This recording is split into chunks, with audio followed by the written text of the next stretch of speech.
We asked Mr. Cordrey about the double dipping phrase. We'll ask Mr. Phillips this question.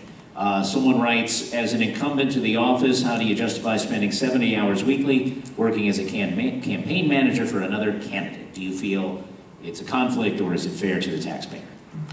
Well, quite frankly, it was my occupation at the time, and I'm a very hard-working person, and I obsess quite often about my occupation, whether it's farming or whether it's getting good men elected to office. The issue of my participation in another campaign, I think, is important because, quite frankly, I'm afraid for this country.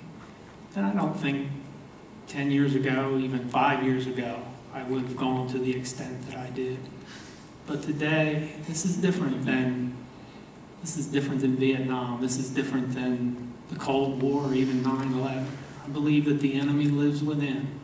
And if good men don't step up and make sacrifice, this country is going to go down. And I'm willing to make that sacrifice. Mr. Cordrey, any response to that? Well, I think that's what separates, is the biggest difference between Mr. Phillips and I.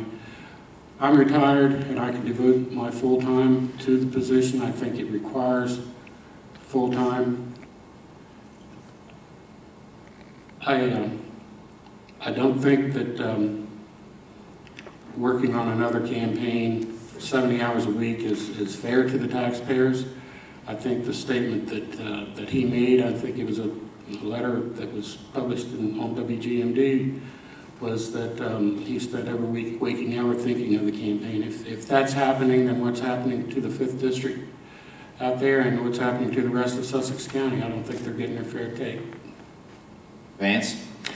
Well, my cell phone was always on, and that's one thing that I pride myself is on constituent service.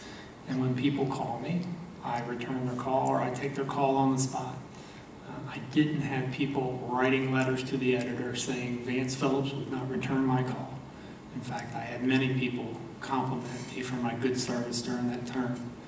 I always attended the council meetings, and I always voted conservative, and I think that's very important in your next county councilman.